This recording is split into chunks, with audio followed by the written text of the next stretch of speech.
Adaptation choice. Option A. Anna arrives at Granite Creek as a single mother, traveling with her 4-year-old daughter, and the story follows their struggle to keep the claim that was meant to be their future.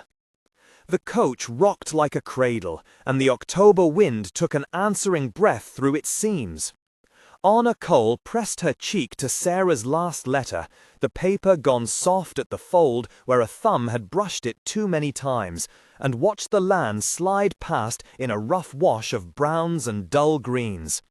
The child on her lap, small, barefoot beneath a too-thin dress, knuckles white on a rag of a toy horse, slept with her head tucked against Anna's chest, the even rise and fall of breath a thin cord of comfort she clutched as if she could keep it from fraying.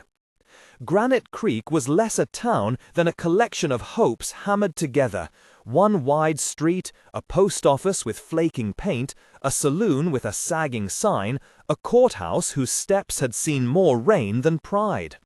Smoke rose from chimneys, a stuttering, domesticated sky. Men leaned against posts and watched the coach as if it might disgorge a miracle or another burden. Children drifted through puddles and picked at each other over a stick. The land beyond the town expected payment in sweat and patience. It had no patience for women alone with small mouths to feed. Anna wrapped the letter about the child's fingers and felt the thinness of their prospects. Sarah's handwriting had trembled in the margins. Keep the claim if you can, Anna. Don't let Harrow find his teeth in it. The paper was a map and a burden. There was a map of trees, too, penciled awkwardly across the edge. Sarah had drawn where the creek forked, where the old stones made a cairn, and had written, beneath it all, "My heart's here. Take care." The postmaster took the coach's parcels in with the indifferent efficiency of a man who had watched too many lives arrive and be assessed like goods. A suitcase, a bale of cloth, a child with big dark eyes. He handed Anna a slip, and she held it until her knuckles whitened. The clerk's tongue worked inside his mouth as if he meant to soften what he had to say. Then the words came out small and unavoidable. "Cole," he said, "there was a woman died on the range. Sarah Cole. We've got her things. Letters, a Bible. He hesitated, and Anna felt every heartbeat pivot. The child woke then, half opening her eyes and squinting at strangers, and Anna put a palm on her head as if to keep the world from naming what it wished to say.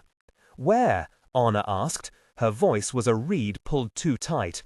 "Out on the claim," the clerk said. "Only thing is, Harrow's got some papers, taxes unpaid. There's talk he'll make a move on the timber and the water. Small chance you'll keep much without backing.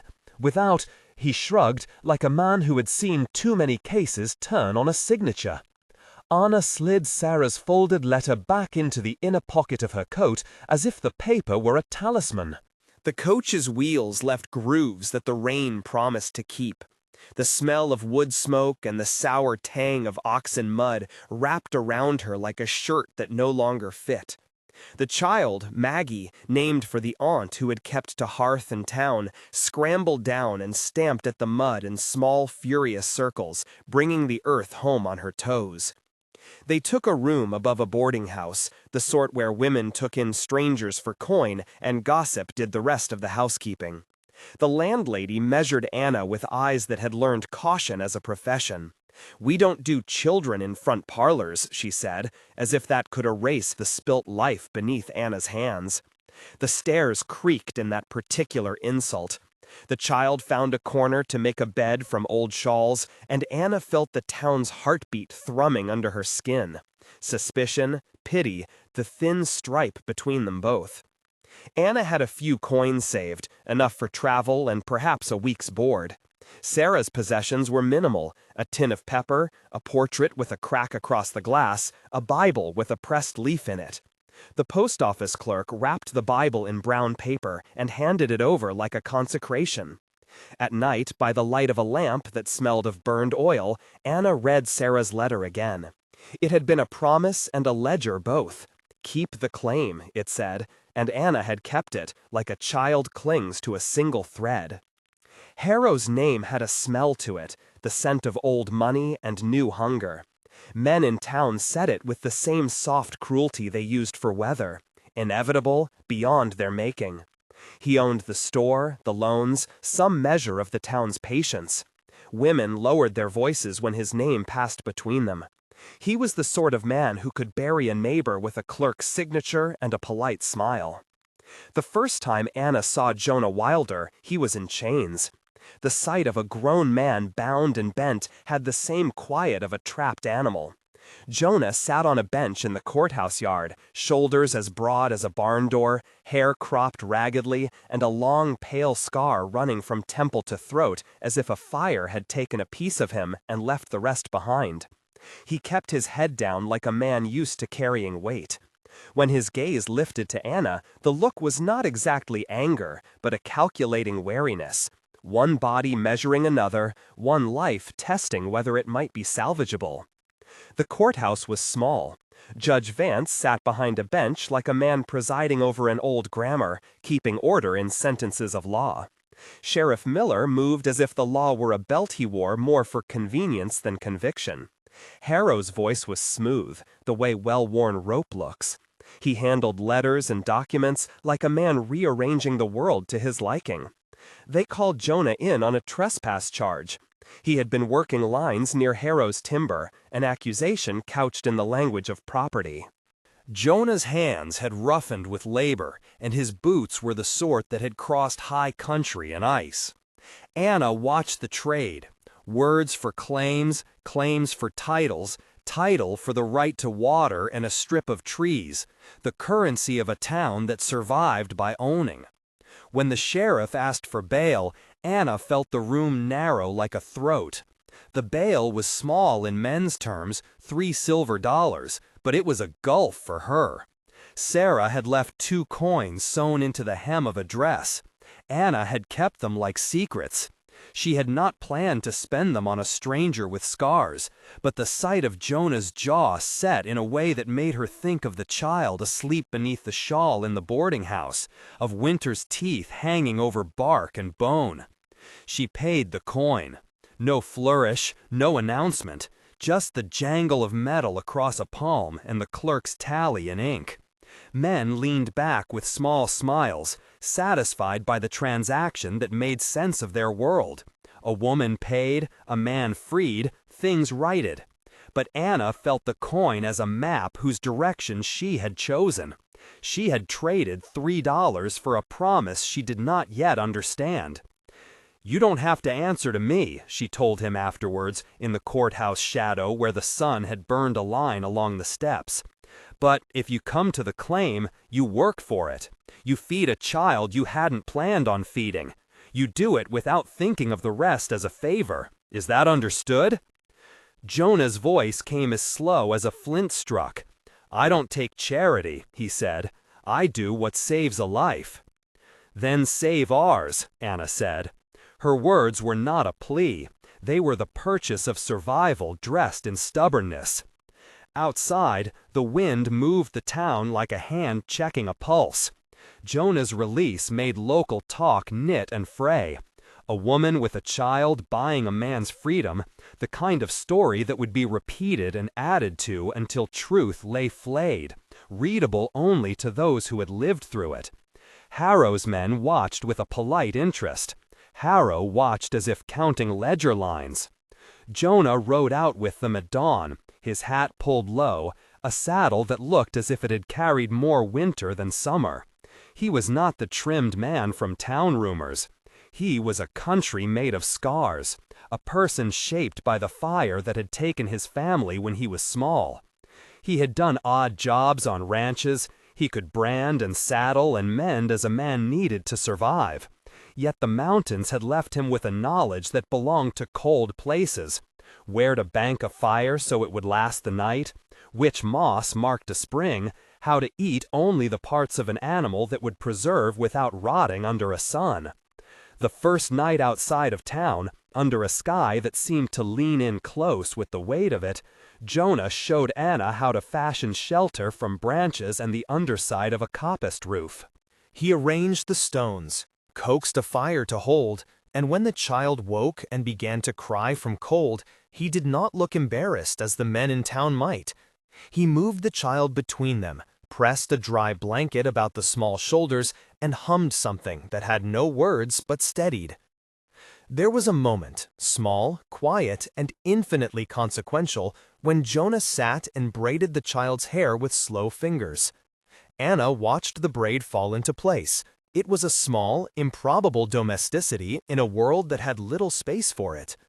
Jonah's hands, which had split hedges and tied ropes, moved with a tenderness that did not change him into a saint.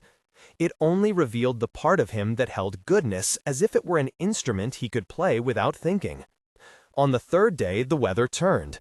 A storm had better manners in the high country. It announced itself with a lowering of the light, with the river going dark and nervous. They crossed the creek where Sarah had once marked stones on the bank. Anna felt the creek's mouth like a throat. She tightened her grip on the child, whose small body jerked against her. Jonah led with a steadiness that made fear seem a matter of preparation rather than fate. Halfway across, a plank gave. Maggie slipped with a small, alarmed sound, and the current took her like a thought. Anna's hands were everywhere at once, clutching, groping, helpless. She plunged after the child, water high and heart higher, and found the river more urgent than her lungs. She could not breathe the way the river demanded. A hand like iron grabbed her collar and hauled her up. Jonah's face was close enough to see the whiteness in his eyes where the cold had taken hold. He hauled the child out first, then Anna, and laid them on a bank of rock where the water could not reach. He stripped like a man living half in the wild. His shirt was weighty with river. He rubbed his palms raw on the child's back until she coughed and then vomited a little water and then, blessedly, found breath again. They wrapped themselves in a canvas and sat with arms around each other as if the world had reduced to a handful of heat. There was no temptation in that closeness beyond the emergency of it. There was only a simple arithmetic of life. One warm body added to another kept the chances of surviving the night better than solitude. Afterwards, by the dwindling fire, Jonah handed Anna Sarah's Bible. He had found it on the bank where the river had bared rocks like teeth. Anna's hands shook as she smoothed the cover and found the pressed leaf between its pages. She thought of Sarah's handwriting and the small map. The cabin where Sarah had lived stood not far beyond the stand of pines, a squat place banded by smoke stains and the memory of domestic life. When they found the door, the light through the window fell in a rectangle on the dishboard, and the sight of a child's small shoe beneath a table made the breath leave Anna's body like a bellows. Inside the cabin was simplicity. A stove whose paint had been eaten by coal, a rope of onions, a quilt with a corner mended so many times the patches had a history in themselves. There was a drawer where Sarah had kept a spool of letters tied with twine. Anna sat on the floor and combed through them like a person looking for breadcrumbs. Sarah had written little things, the name of a bird seen at dawn, the sound of foxes on the ridge, the way the light sat on water. There was also a scrap with the claim's description in tidy script and a notation of payments due.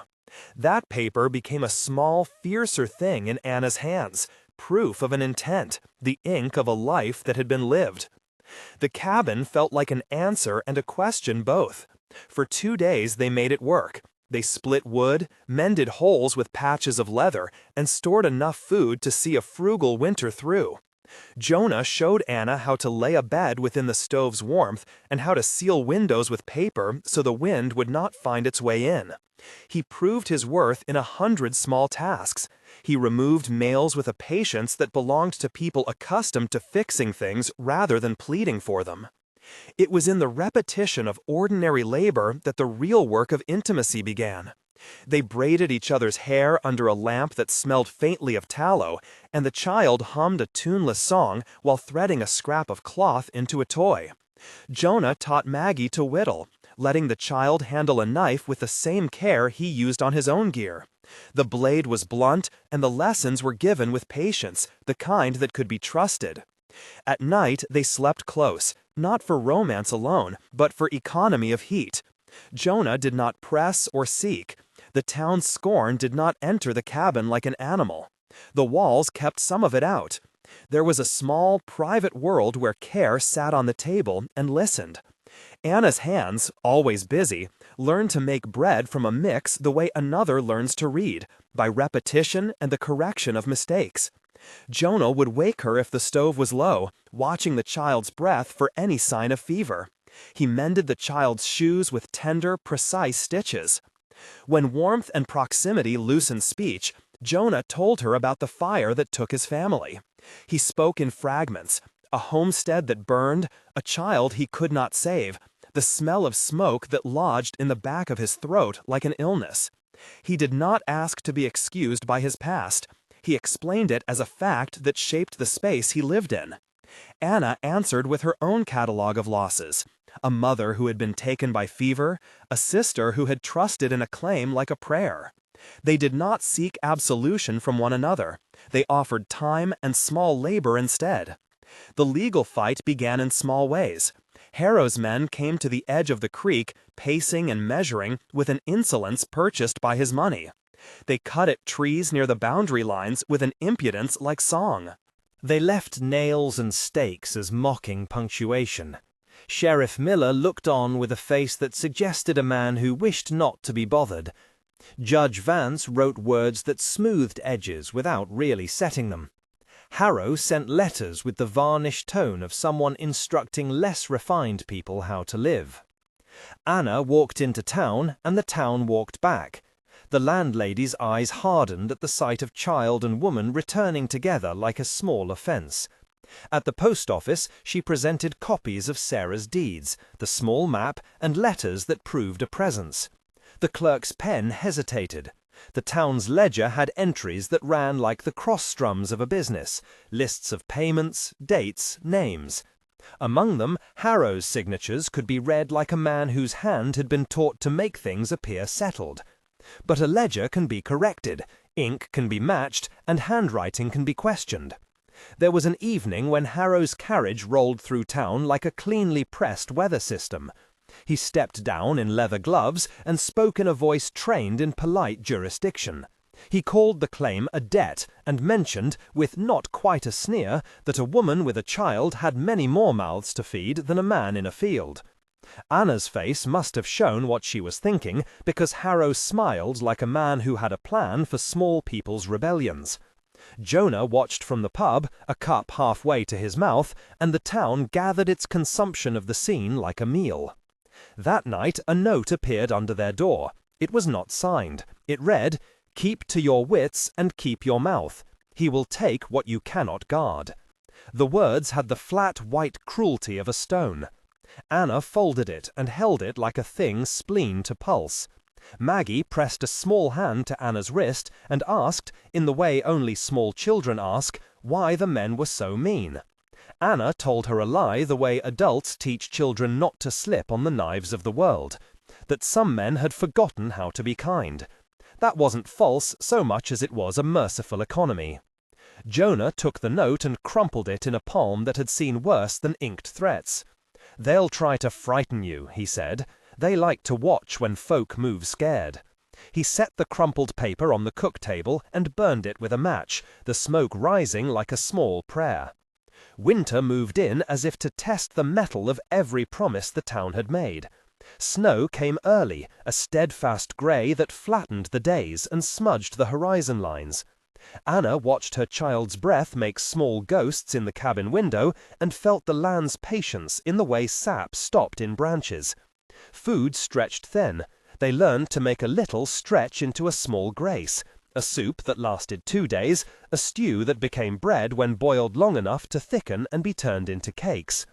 Jonah scoured for work at nearby ranches and brought something home. That night a note appeared under their door. It was not signed. It read, "Keep to your wits and keep your mouth. He will take what you cannot guard." The words had the flat white cruelty of a stone. Anna folded it and held it like a thing spleen to pulse. Maggie pressed a small hand to Anna's wrist and asked, in the way only small children ask, why the men were so mean. Anna told her a lie the way adults teach children not to slip on the knives of the world, that some men had forgotten how to be kind. That wasn't false so much as it was a merciful economy. Jonah took the note and crumpled it in a palm that had seen worse than inked threats. "They'll try to frighten you," he said. "They like to watch when folk move scared." He set the crumpled caper on the cook table and burned it with a match, the smoke rising like a small prayer.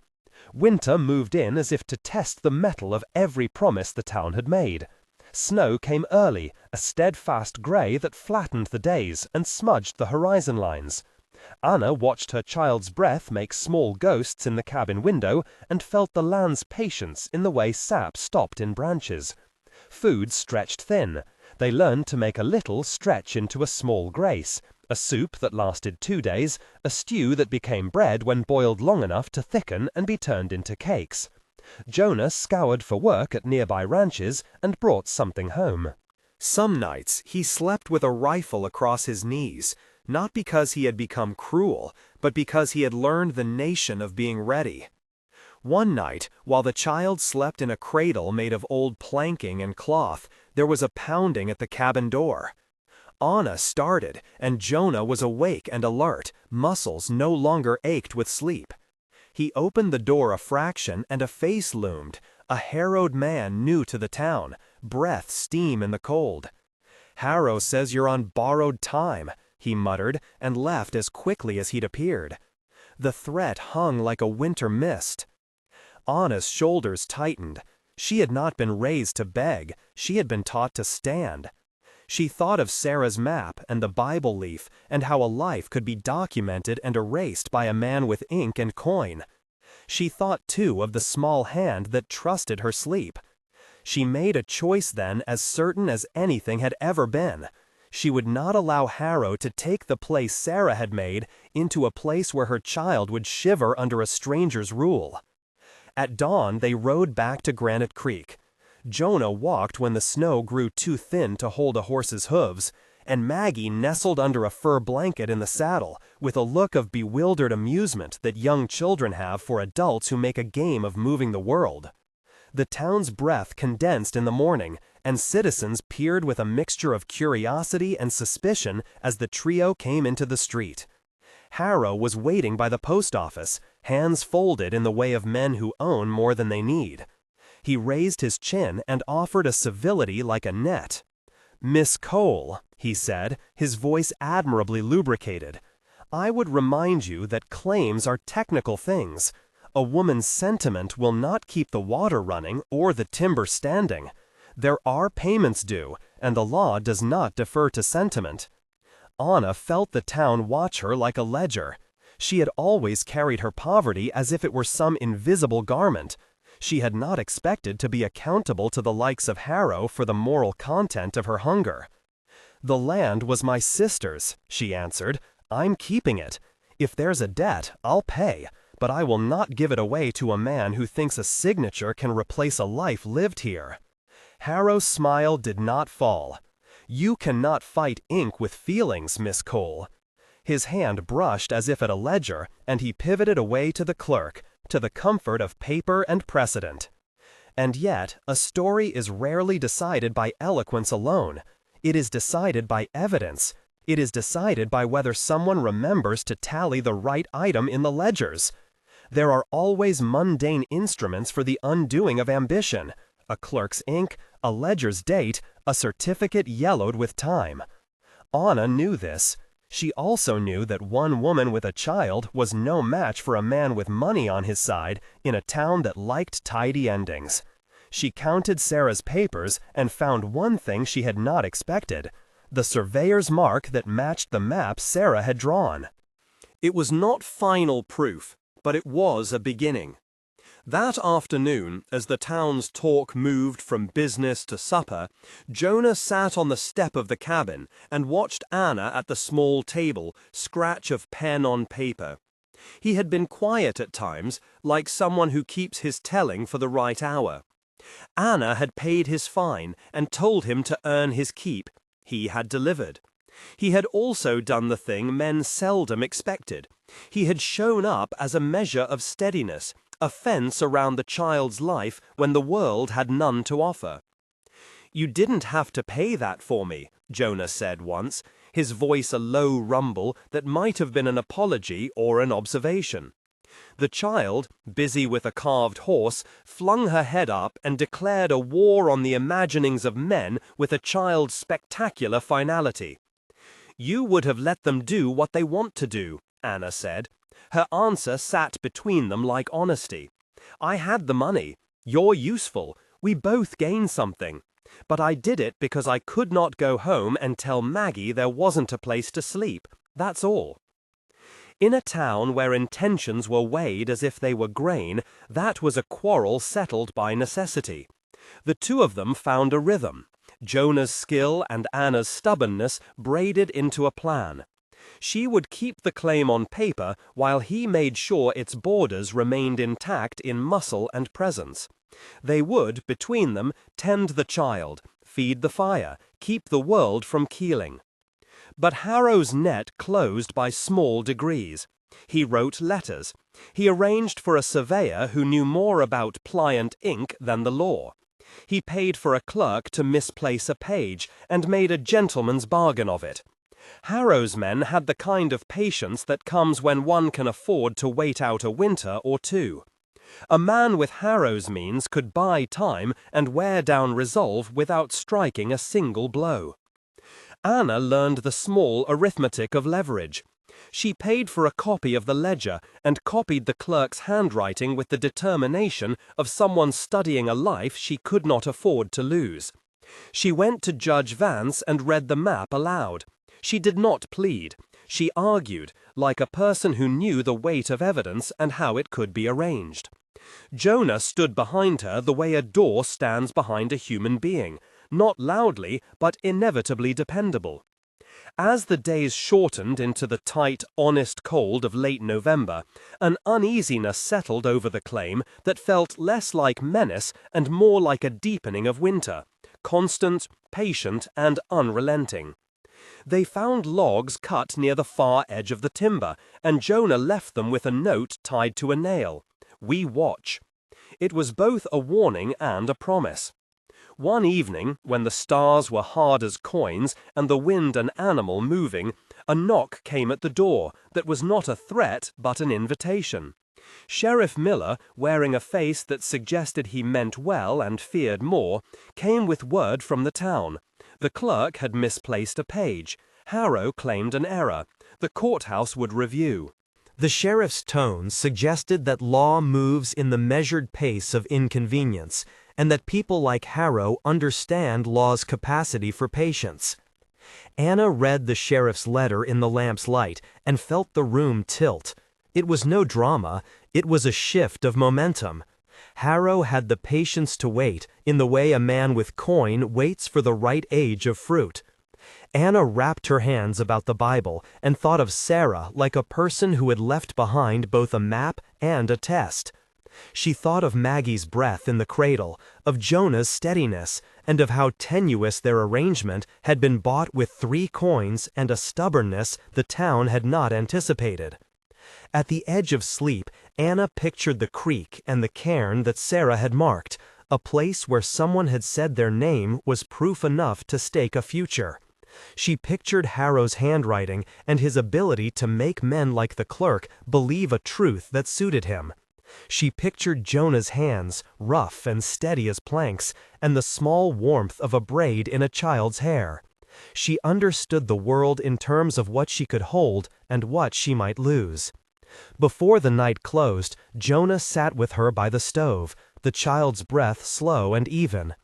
"If he comes to take it," Jonah said, the stoicism of the mountains in his voice, "we'll make sure he knows he took wrong." Anna rested her forehead to the Bible and let the word wrong sit where it might bear weight. Their lives were little, a cabin, a child, a claim, but they were hers and Maggie's, and she would not let them be made into ledger lines for Harrow's convenience. Outside the wind gathered, and the world shrank. Inside the cabin, the 3 of them, woman, child, and man with the past of a burning house in his eyes, kept a watch that was more human than law and more stubborn than fear. The town had its methods, Anna had hers. Each waited for the other to move. On the morrow they would need proof. The clerk who kept the ledger would need to be reminded. Harrow's confidence would need to be pierced with the small and patient instrument of evidence. But for that night they held the small fire that kept them warm, and their breaths were a kind of contract. None of them would look away. The line between survival and surrender thinned. In the dark, the child murmured, and Jonah braided a strand of hair into Maggie's plait, slower now, as if each fold bound them tighter than ink ever could. Dawn looked like a dare. They packed the few things that could not be replaced, and rode toward town with a stiffness of purpose. Anna's hands, once soft from needlework and household tasks, had begun to learn another sort of callous. She felt the edges of her life harden into a blade she would use if necessary. They found the courthouse busy, the kind of busyness that feels like a people pretending business can keep away violence. Harrow was there like a man arriving at rehearsed civility. Jonah stayed a step back, like a shadow that knew how to bear the shape of danger without speaking. Anna walked forward with the claim in her satchel, Sarah's map wrapped and pressed, and all the small things that made proof out of life. The clerk, Abernathy, a man with hands ink-stained and conscience thin, shuffled papers and looked at Anna like someone measuring a problem for its inconvenience. He had a ledger and a ledger's will to protect its neatness. He had not yet learned the weight of a child's hand, the way it could tilt a man's ledger toward compassion. He knew Harrow's name was good for the town's business. Anna put the map on the counter and asked for the original entries to be read. Abernathy's eyes flicked like a man watching for the moment a life will be made trouble. He flipped through pages and made small disbelieving noises. "Mistakes happen," he said, as if that could account for the lives hidden on his shelf. In the crowd, murmurs rippled. Jonah watched with a body that had learned to keep its temper as an instrument. Harrow smiled like a man owning the stage. He had rehearsed this enough to know the intervals. The clerk fumbled and then found Sarah's entry between the date of payment and the year's tally. The ink matched, the map matched. The evidence sat like a stone in the clerk's palm. "I'll need time," Abernathy said, his voice the sound of someone trying to pick out a worm from an apple without bruising the fruit. Anna looked at Harrow and then at the child asleep at Jonah's feet. The world had narrowed to a choice, the clerk's sense of consequence or a man's appetite. She did not plead. She placed a hand on the map and did the thing courage compels a person to do when there is no one else to ask. "You will do what is right," she said, and the words were not small. Harrow's face tightened like a purse handle. He had built his life on the principle that right is what you can make stick with money and men.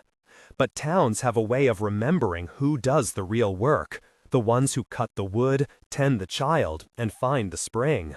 The clerk held the ledger, and for a moment a man's hand trembles for reasons that have nothing to do with coin. It was not yet a resolution. Harrow would not give up a line without making the town feel the effort of his loss. Men like him are slow to change. They prefer to spend money and patience and watch as others grow weary. But the map had been shown.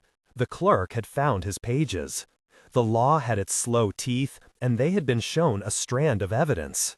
Outside, a small crowd gathered, and a murmur swelled into a sound like rain. Jonah stepped forward then, not to roar, but to say what a man had seen. The value of a life lived on a claim, the small truth that one planting and watching and mending is more than money can buy. His voice was plain, and the town listened. Anna felt the world tilt, not so much into victory as into a reprieve. There would be more days to fight. Harrow would send his best men and his best smiles. But 3 coins had bought Jonah's freedom, and in buying that freedom, Anna had bought the labor that could keep a claim from being a ledger line. They left the courthouse with the map in their hands and a small circle of people who now knew their name. On the steps, Harrow's mouth made a fine, unreadable line. He had not been defeated, he had only been delayed. The fight, Anna knew, had only found its first proper shape. They returned to the cabin with tired feet and a sense of relief that tasted sharp.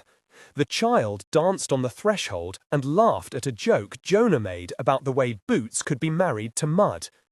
The simple domestic victory of warm bread felt like a minor triumph.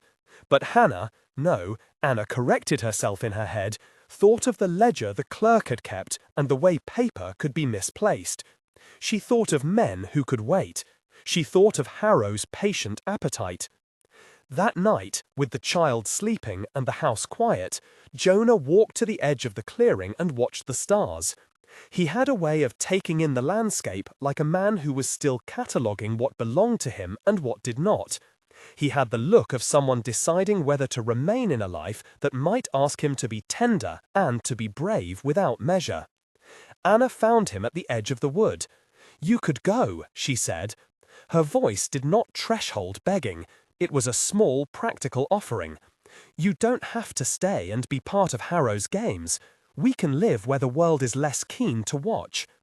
Jonah turned, and for a moment his rough face was a map of an older grief. "I don't run from things," he said, "but I don't stay to be owned by other folks' debts either. I'll be where I'm needed." She looked at him and saw the fire scar that cut his cheek like a language. She thought, briefly, of the childish hope that had drawn her across plains with a babe, that there might be someone who would share the chores and the cold and the small impossible tenderness that made living worth the trouble. She had bought a man's freedom to save her claim. She had not bought his heart. Yet here they were, barter becoming something that might in time be called a life together.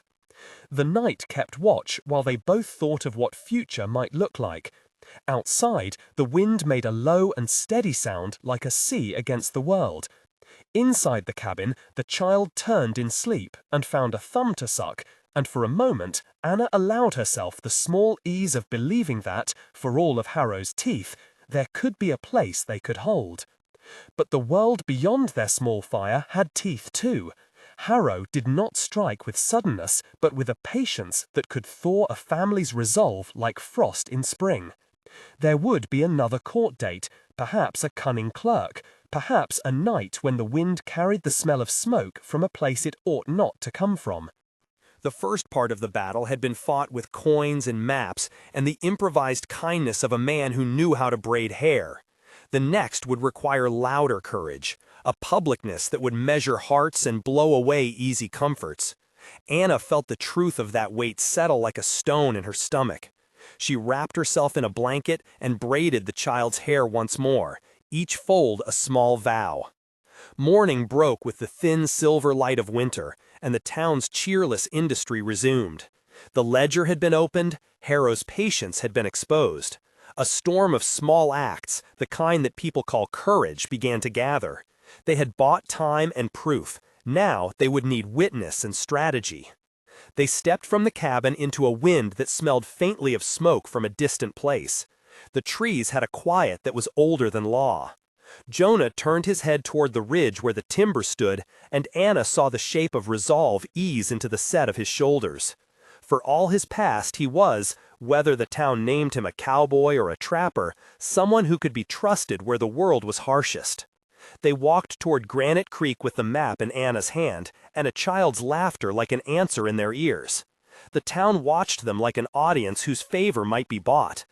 Anna, who had carried her sister's letter like a stone, now carried the map like a weapon and a promise.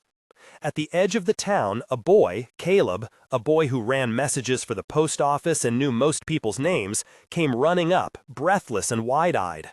"They're talking," he blurted. "Harrow's men are there tonight. Some say they'll try to scare you straight. Others say they'll make you an offer. But they're there." Anna's jaw set. Maggie looked between them, trusting a world that was only beginning to show its edges.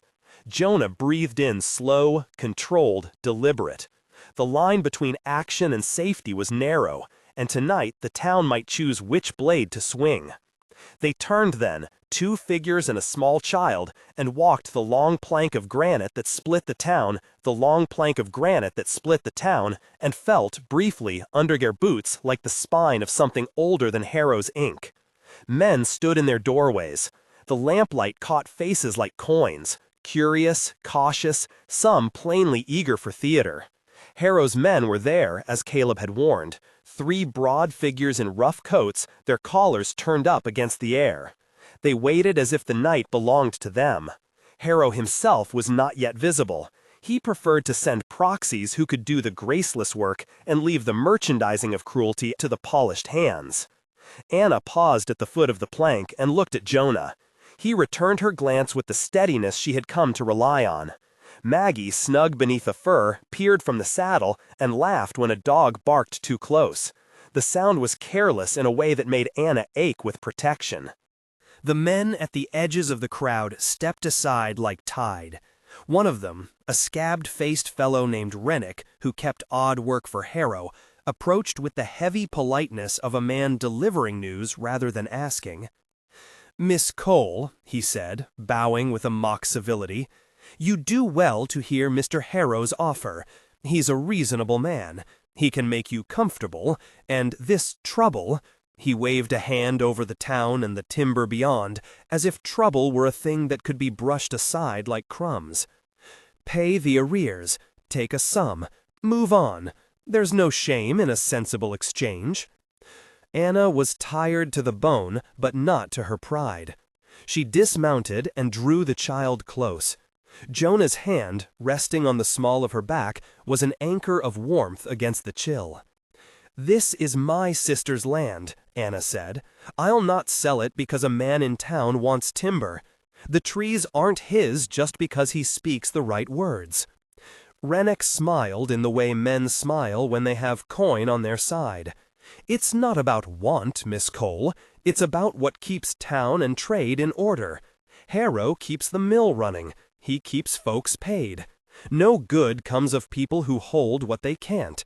He offers help and protection for a price. Help that came with ledgers and conditions. The town had learned to live by bargains that swallowed small people. Anna felt that bargain as a hunger she knew too well, the way need shaped people's decisions like weather. She thought of the child's small hands and of Sarah's neat handwriting in a folded map. The world was not interested in sentiment, but it had to be forced sometimes into accounting that equaled the debt of a human life. "We won't take it," she said, and her voice held the thin iron of weathered wood. A murmur rose like wind in the rafters. Someone in the crowd hissed that she was foolish. Harrow's men laughed softly enough to make the sound a bandage, then moved away to their coach as if they had satisfied themselves by having spoken. The night did not end with speeches. Cruelty in Granite Creek came by degrees, and then, sometimes, by abrupt flame. 2 nights later, the cabin burned. They were asleep when the first heat struck, an animal smell of smoke. The wrongness of familiar air turned sour. Jonah woke at once. The old stories of his childhood came back to him with the precision of nightmare. He had carried the smell of fire all his life, and it lived in him like a warning. He slapped at the embers of the stove, and a flare took off up the chimney with a noise that made the child cry out. Anna was on her feet, hair in a tangle, and found Jonah already at the door, pulling on boots that thudded with the haste of a man who had learned the mathematics of survival. They had been careful. Jonah had banked the stove and sealed the windows. He had done everything a prudent person could. That counted for little when malice was involved. The thatch at the rear, or the pile of kindling someone had placed close to the eaves, fed a small spark until it became a mouth. The panic came quick and comprehensive. Maggie coughed and clung to Anna's neck. The smoke was already thick. Jonah kicked at a shutter, pried at a latch, and found the door sticky with heat. Anna grabbed the child with one arm and a satchel with the other. The satchel contained what remained of Sarah's papers, a tin of pepper, the Bible, and the spare pennies they could not afford to lose. Jonah forced down the door and hauled them out into the night where the stars looked small and frightened.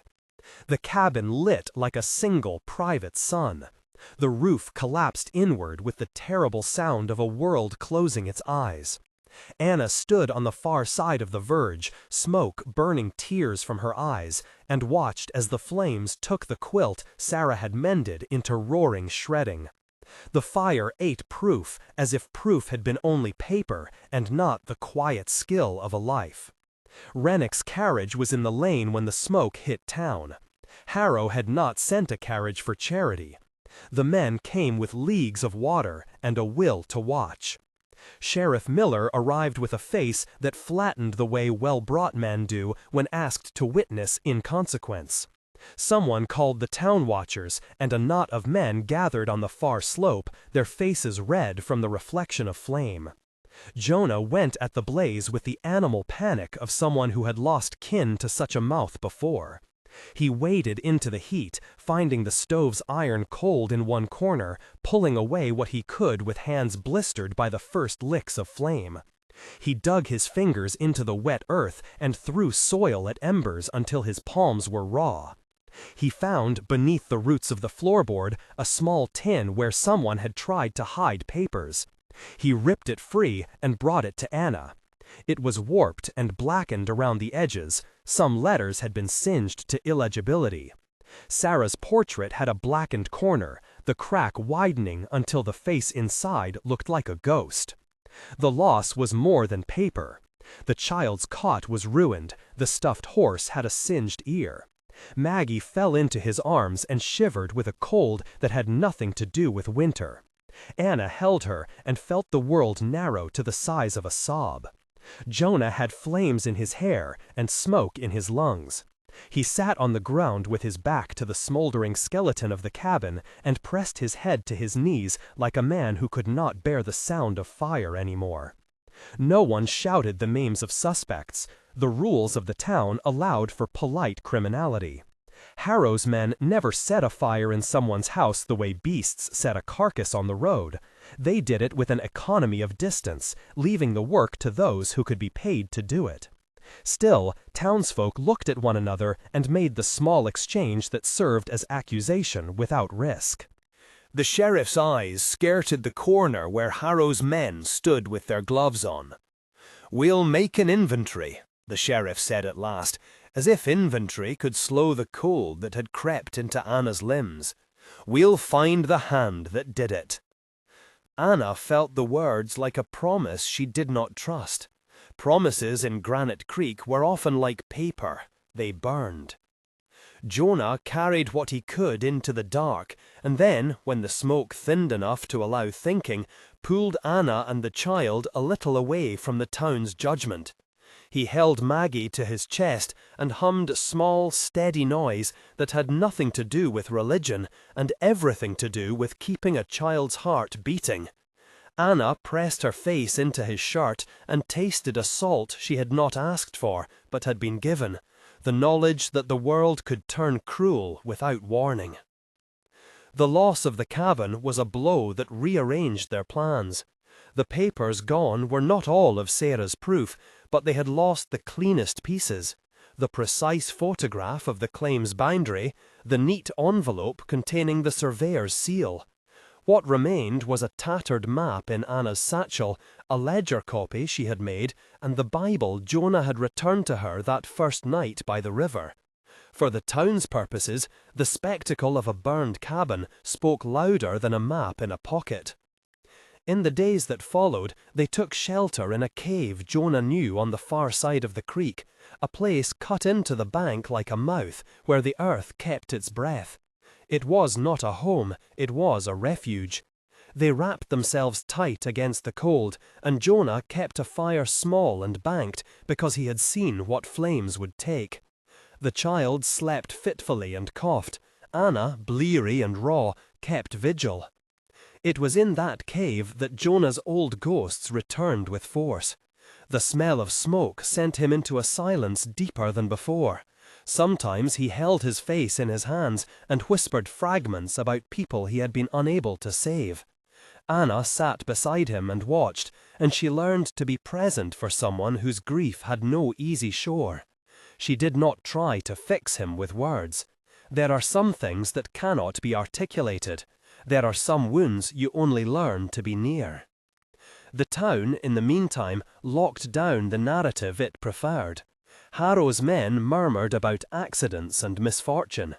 Harrow himself sent a polite letter expressing sorrow and offering to pay for the losses as a gesture of goodwill while the matter is being resolved. The thin civility of it made Anna's teeth ache. She recognized the way the rich smoothed the edges of violence with offers of coin, as if coin could put meat back on bones. Anna could have gone home then. She had nothing now that was not in her head or in the child's hands. She could have taken Maggie to a town where the work was steadier, where sympathy might be bartered for employment.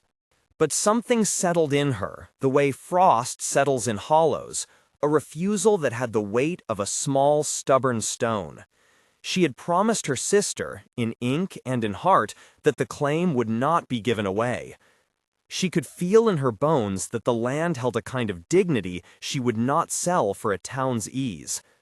So she returned to Granite Creek. She could not bring Jonah at first. He would not go back to the place where smoke and memory had tangled him. He stayed in the cave with a face like a map of cautions, and he watched Anna go with the same devotion companion animals show, present, guarding, but watchful of distance. The courtroom in Granite Creek was a place for two sorts of language, the language of paper and the language of truth as people lived it. Harrow's lawyer, a well-dressed man with the sort of patience born of repetitive victories, had taught the town to be comfortable with the former. Anna brought instead the small, ragged evidence she had left, the tattered map, the Bible with the pressed leaf, the memory of a child's shoe beneath the table. She had Caleb and Mrs. Gable as witnesses. They had memory and detail where the lawyer had ink. Abernathy eyed her as if he expected a scene. People in Granite Creek liked scenes with the same hunger farmers had for good rain. A struggle that involved a rich man and a poor woman gave the town something called story to weigh. Anna stepped forward and read Sarah's notations aloud. She spoke without flourish, measuring out dates and places and payments. There was honesty in her voice, because she had nothing else to dress her words with. Harrow's lawyer countered with calm, precise words. He produced an apparent transfer and pointed out what he called arrears from unpaid taxes. He argued that the timber and the water were part of a living system of commerce that could not be allowed to be fractured by one person's attachment. Anna felt the argument like wind in an open doorway. She listened and then asked the clerk for the original ledger entries. It was at that point that Abernathy, who had been a man with ink on his fingers and evasions ready, made a small decision that would shift the day. He fumbled through a drawer and drew out a page that had previously been said to be missing. His hand hesitated as he set it down. It was a neat, precise page, but its edges bore a mark the town's eyes noticed, a slight indentation where a seal had been removed, as if someone had tried to lift truth and place it elsewhere. A man in the back murmured that Harrow's hand had the skill of a man who practiced signatures. That murmur became a place where people began to look more closely. Caleb told the court that he had seen Sarah at the cabin, that she had come to town for supplies and carried a small parcel to the cabin each time. Mrs. Gable, who kept the bakery and had an affection for the kind of quiet domestic rituals Anna had shown, testified to Sarah's presence and the way she'd asked for baking on occasion when a child was sick. Small details that measure a life began to accumulate. People in court nodded in recognition of tasks, not of paper. The town remembered the person rather than the line in a ledger. Jonah did not appear at first.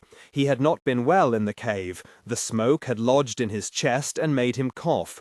But his absence did not speak of cowardice. It spoke of the opposite, of a man who could not stand in a room of ledger and law and know where to put the sorrow that had come before. Anna told the court about Jonah's rescue at the river. She did not flourish the tale. She offered it as fact. A man had saved a child and a woman from drowning and then had come to their aid. The lawyers tried to dismiss it as sentimental, but when Mrs. Gable and Caleb corroborated Anna's story, the court had to account for human work as evidence of character. In a frontier town, character mattered. The day dragged into late afternoon.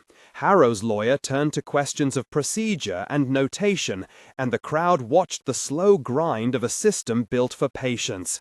Anna's voice tired but did not crack. She had the map, she had witnesses, and she had the Bible. What she did not have was the full ledger page she needed to match the surveyor's mark to the legal transfer Harrow claimed. Abernathy, watching as if some conscience had reached a new pitch, spoke up and said he believed an original page was in the storeroom of Harrow's own office, items moved after a recent renovation. He volunteered to check. The offer carried a tremor, like a man who knows something and fears the cost of revealing it. They adjourned, and Abernathy left with the sheriff to seek the papers. Harrow sat with the self-assurance of a man who expected systems to be his ally. He smiled when he thought himself safe. It was then that the courthouse door opened and Jonah entered, like a man walking out of the cold into a warm room. His face was still lined with the soot of the cabin. His hands bore new rawness from lifting burns away from the floorboards. He had come not because he wished to be seen, but because he had heard what was happening, and because the town's judgment matters less than a person's ability to testify to simple things. Who had lived where? Who had softened midnight with watchfulness? Who had mended a child's shoe? Jonah did not speak first. He listened while Harrow's lawyer made smooth arguments. Then, when given the floor, Jonah said what he had seen and what he had done. His voice was low and precise. He described, without flourish, the way Sarah had tended a small garden, the way she had marked stones, the smell of yeast in her bread. What made the court lean in was not the poetry of his words, but their specificity. He could name the place where Sarah had kept her Bible, the shallow stone with the lichen on it that Sarah used for a seat. He could also tell the court that he had found, hidden in the floorboards, a tin containing a partial certificate and a surveyor's pencil mark. He presented the blackened tin and the pencil stub, and Anna felt her chest unclench as if the town had returned a thin exhalation. Abernathy returned then, breathless and with a page in his hand. It had been misfiled under a docket Harrow's store had submitted for repairs. The ledger page matched the map Anna carried. The surveyor's notation concurred with Sarah's pencil marks. The clerk had, in his own way, finally chosen which side honesty sat upon. He placed the page on the bench with a weight that felt like a confession. Harrow's lawyer tried to argue that the page had been tampered with. He made a show of ink matching and the possibility of forgery. But the judge, veteran Vance, who had lived long enough to know the weight of townspeople's testimony, asked for sample ink and the clerk's daybook, and a comparison was made. The ink, the paper grain, the handwriting quirks, small things that professionals notice, slipped into the light. Abernathy admitted he had misplaced the page through negligence and offered his apology with a sincerity that cost him more than he expected. The courtroom's decision could not be reduced to a single moment. The frontier's long moved by its own machinery and by human evidence. What tipped the scale was not grand legal pronouncement, but the accumulation of small, specific facts and the willingness of neighbors to speak plainly. The judge ruled that Harrow's claim would be set aside pending a full survey, and that the transfer was, at minimum, suspect enough to be voided for the time being. Harrow was fined a sum meant to humiliate rather than imprison him.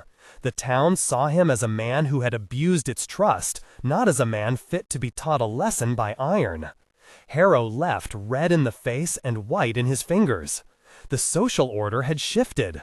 Men who had voiced polite approval now found themselves uneasy. The law had not given Anna a full victory. Papers could be misplaced again, and men with coin had long arms. But she had bought vital time, and more importantly, the town had seen her case. People whispered at taverns and on porches about the courage of a woman with a child holding a map. The chatter brought with it a new kind of respect, small and wary, but useful. When the court broke, Anna found Jonah outside on the courthouse steps. His shoulders were drawn in on themselves as if he had taken every responsibility of the last weeks into his bone. He did not smile. He gave her a small, stiff look that held an unreadable thing. "You did well," he said. It was not extravagant praise, but it settled like a cloak. They did not stay long in town.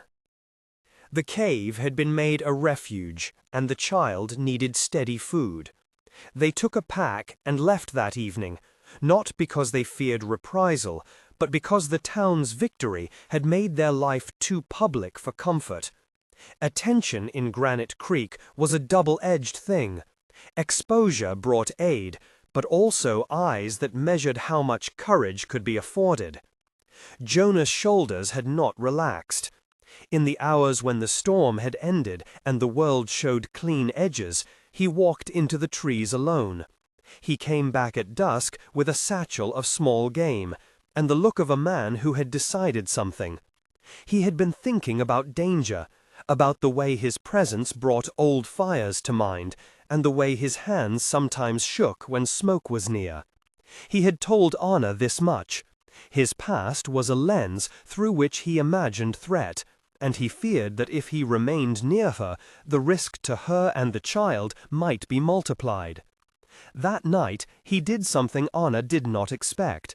While she slept with the child curled against her, he packed a small bundle and left a note folded under a stone by the cave's mouth. It was written in a hand that surprised her with its neatness. "I will not be what makes you small. Keep the claim. Keep her safe." He left before dawn, and in the morning he was gone. Anna found the note and felt a nameless rupture. Jonah's leaving made sense in a way that cut like a blade. He had always been a man whose first instinct was to carry danger away from others, even if it meant leaving himself vulnerable. His absence was a wound, and, for a while, a relief. She had hoped for the opposite. There was pity in that split reality, but pity does not feed children or mend broken fences. She packed then with a new steady resolve, and rode back to Granite Creek with Maggie on her lap. The town had watched Jonah leave. Some had seen him ride out alone in the dusk, and had nodded at the logic of a man who would rather be an exile than a hazard. But Anna could not let him become absence. She had built more than the claim in recent months. She had a life bound to a stranger's kindness and to the memory of a sister who had trusted her. If Jonah had thought leaving the correct thing, Anna thought otherwise. She had bought his freedom with coin, and he had paid it back with labor. But their tiny household had been built with more than transactions. She would not let it dissolve under the assumptions of a man's mercy. She tracked him for 2 days on the high ridges.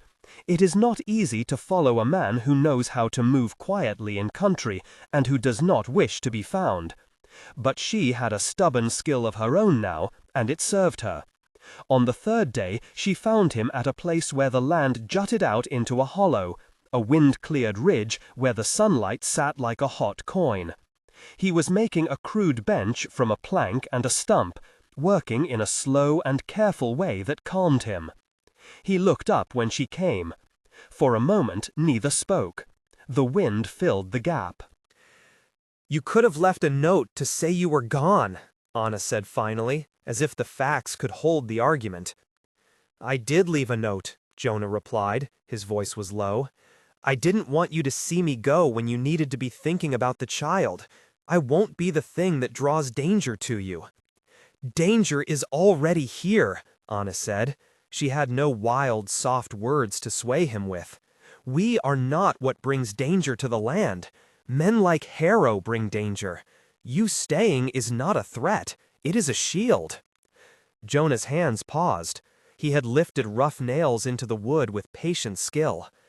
"I have done harm," he said.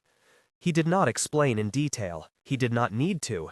Anna understood him enough. His guilt, the fire in his past that told him a man could not be trusted. "I don't want to be what burns the place for the child," he said. Anna studied his face. There was no theatrics in what she did next. She sat on the plank he had made and reached out, placing the child's small hand in his rough palm. Maggie looked up, wide as a bird, delighted by a new adult's attention, and she reached for Jonah's thumb and held it as if grasping a new truth. Jonah's face changed, as if a hard frost had melted. It was not sudden, it was the loosening of a knot. He swallowed and looked at Anna with a humility that was nearly a prayer. "Stay," he said, the words small and enormous at once. "I'll not leave again, not like that. I can't promise the world will be easy, but I will be here. I mean to be useful." Anna let the line between them shift. She had bought him with $3 silver. She had kept him with a map and a market of trust. The more important currency, though, was not coin, but mutual repair. She put her hand on his and felt the coarse skin and the small softness where his palm had carried a child, as if it were a thing worth guarding. "Then be steady," she said. "Be here. Help me keep them honest. Help me teach the child to laugh without fear." They walked down the ridge together, and the world seemed, for a time, to quiet into manageable things. Harrow would be there. Paperwork could be a slow and dangerous thing. But they had each other, and the town now had a memory, one that could not be easily erased, of who had lived in those woods and who had kept a child from drowning. The rebuilding that followed was not spectacular. A house is not a moment, it is a series of habits repeated day after day. They found a different hollow to lay foundations in, farther from the main road and closer to a slow spring that would not freeze. Jonah cut timber in careful lengths, his hands finding an economy of motion that saved energy. Anna learned to mix mortar in a way that made the work nearly graceful. Maggie collected pebbles and watched men at work as if she had been born into the ritual of construction. Neighbors, people who had watched the courtroom and had found themselves moved, brought small gifts. Caleb came with a haunch of venison and a grin, telling them, with the smugness of a boy who had done an adult thing, that real men and women deserved proper food. Mrs. Gable brought a quilt, patched in blues and browns, the kind of thing that smells of the oven and the safe time of afternoon. The landlady from the boarding house, who had once measured Anna with a judgmental eye, softened a little and sent a pail of onions. Small kindnesses are often the building blocks of respect. Harrow's bite did not disappear. He kept the store and his ledger and his thin, dangerous smile. He made a show of helping where anyone looked in his direction, an offering that was more a way to show that he remained powerful than a true attempt at reconciliation. The town changed slowly, as towns do. Grudges fade like old paint under weather, but not without a trace. Harrow's name still drew a certain watchful glare from men who preferred their consciences quiet, but their reputations safe. He found himself less trusted by certain trades. He discovered, to his discomfort, that the town judged him by the small facts of his behavior rather than by the weight of his purse. Jonah rebuilt his reputation in the small increments chance allows a person, mending a fence for a neighbor, showing a child the correct way to hold a knife, returning a lost tool with a quiet shrug. It was in these ordinary tasks that the town learned to see him not as a danger, but as a kind of benefit. He did not seek forgiveness, he sought to prove himself by deed. That, more than words, altered what men thought about him. Anna worked at the land and at the law. She pressed her hand to the map and walked the boundary lines as if they were prayers.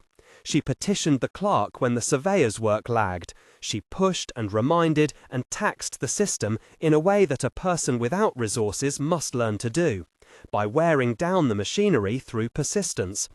She wrote small notes to the judge when the clerk stalled. She found, in the act of pleading, a new muscle of voice that the town came to respect. It was a sober kind of power, not the flashy kind Harrow practiced, but it had the stubborn endurance of someone who would not take no as an answer. Maggie grew into the center of their lives. She learned to skin rabbits and to tell a story with the kind of pointing arrogance only children own. She kept the steady oral history of Sarah's kindness, and she grew to love the house they were making. Anna watched her child add small ornaments to the window ledge, a strip of blue cloth, a stone with a scratch. It was in those things that Anna felt the victory more than in any courtroom proclamation. The final resolution came not as a sudden triumph, but as an accumulation of small things. The surveyor, when finally sent, found the boundary stones Sarah had once marked, and found them arranged in the way Anna's map had said. An updated title was drawn in a formal hand and recorded, not without contest, but with the weight of evidential proof. Harrow was fined and publicly rebuked in a town meeting for his role in attempting to alter civic records. He kept his store, but lost some of the town's indulgence. Men who once sought him out for loans now waited and watched him with a wary politeness. What the law could not fix was the scar the fire had left, on Jonah's memory, on Anna's sense of what the world might take, on the child who would sometimes wake at night when she caught the smell of smoke on a passing wind. Those were not things for judges to rule upon. They were things to be tended by slow acts, repeated braiding of hair at dusk, a steady hand on a feverish forehead, the scraping of a hoe in a garden that fed them through winter. In time, the cabin that rose on the new hollow looked less like a building and more like a home because it held a life in it rather than a display. Jonah carved a small mantle, and Sarah's Bible, now recovered and carefully preserved, found a place upon it. Mrs. Gable's quilt lay on the bed, where, on certain evenings, the three would press close and let the warmth keep stories intact. The child tacked a small, coal-blackened button from the old burnt cabin to a curtain. Anna kept the secret of it, letting the memory sit like a knot in the fabric of their lives, an acknowledgement of what had been lost and what had been preserved. There were nights when memories came back to Jonah with the old, unwanted clarity. He would wake gasping and wrap an arm over Maggie's sleeping form as if she were a stone he could not lose. Anna would sit up and braid his hair, or rather his beard, because he trusted the steadiness of that motion. The act of braiding was for them both a reclaiming of touch as an instrument of tenderness rather than harm. They married, quietly, a year after the fire, in a small ceremony near the edge of the claim, with Caleb acting as a half-official witness and Mrs. Gable bringing a plate of biscuits that were embarrassingly good. No priest pronounced them in holy terms. Judge Vance came and said something about the law not always needing pomp to bless a thing. The ceremony was small and honest. Maggie threw petals with the furious sincerity of a child trained in displays of affection. Harrow did not attend. He watched from a distance and scowled in a way that was almost comical. The town's acceptance remained imperfect but recognizable. Neighbors who had been cautious began to borrow tools again. They offered favors in exchange for labor and not in the currency of shame. The tale of Anna, single mother, fierce and stubborn, became, in some parlors, a story of moral fiber. People told the story in bars and on stoops, and with time, with less of the sharpness that had accompanied it. It had become a useful lesson, a reminder that small people could still stand to hold land, that they could still be stubborn in defense of what was theirs, and that a man who had been a stranger could become a neighbor. There were no manifest miracles of wealth or sudden health. The claim needed constant attention, fences required mending, and sometimes a harsh winter tested every stitch of their patience. But there were also days when Anna would stand in the doorway of the cabin, hair braided the way Sarah had once done, and watch Maggie run with a stick as if it were a horse. Jonah would be out in the yard, his figure a dark shape against the light, fixing a wheel or coaxing a stubborn plank into place. The town would supply venison and quilts and grudging applause. They gave, in those small acts, what towns do to knit those who had once been strangers into the fabric of common life. On evenings when the light thinned and the world became a quiet slab of gold, Anna would open Sarah's Bible and find, tucked within the leaves, a pressed leaf that had survived both flood and flame. She would show it to Maggie and say the name of the place Sarah had loved. There was a particular peace to the ceremony. It made the memory solid and present rather than merely a wound. Jonah and Anna learned, in the slow way that such things are learned, to carry one another's grief. He learned to be present without being overwhelmed by his past. She learned that asking for help is not another name for loss, but a kind of mutual trust. The child, raised between maps and the smell of fresh timber, grew into a person who knew both the pain of loss and the strength of small mercies. She loved the land in a way that was almost religious, with a steadiness that did not demand victories, but did not accept surrender either. In the end, the town remembered the burned cabin as much as it did the woman who had refused to sell. Granite Creek kept its ledger and its petty cruelties, but it also kept the story of a single mother who had come hungry for more than food, hungry for a life that had beauty in it, hungry for attention, hungry for love fashioned from shared labor and mutual respect. In that hunger, she had found not patronage but partnership. They did not live without fear. On some nights, the wind would bring a scent that made Maggie flinch and Jonah pause. They would check the shutters and the hearth together, hands meeting in the half-light, like a ritual that mattered. They would braid each other's hair, attend to stitches, fix a fence, sharpen a knife. Tenderness became routine and therefore more real.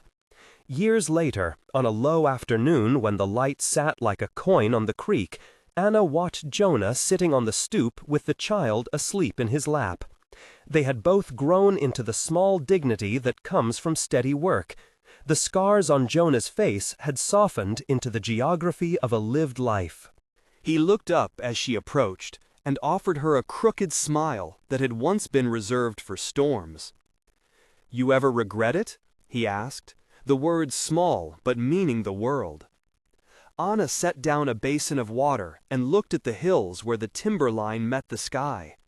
For a moment she thought of the night the coach had coughed to a stop, and of Sarah's letter folded into her pocket like a promise with teeth. She thought of all the small acts that had built a life from a claim. "Regret the fight?" she asked. He nodded. She sat beside him and took the child's small hand in both of hers. The child, half asleep, curled her fingers into Anna's calloused palm, as if claiming it by heritage. "No," Anna said, "not when I look at this." She swept a hand at the cabin, at the garden where the first potatoes were peeking, at the quilt on the line. "There are nights I'm tired, and days I wish for easier things, but no regrets. Not for trying, not for the way we held on." Jonah let the sentence sit. He put his hand over hers, and for a moment nothing in the world felt complicated. Outside, a hawk called, and a dog barked in the distance. The creek moved on, small and certain. The town beyond continued with its bargains and its follies.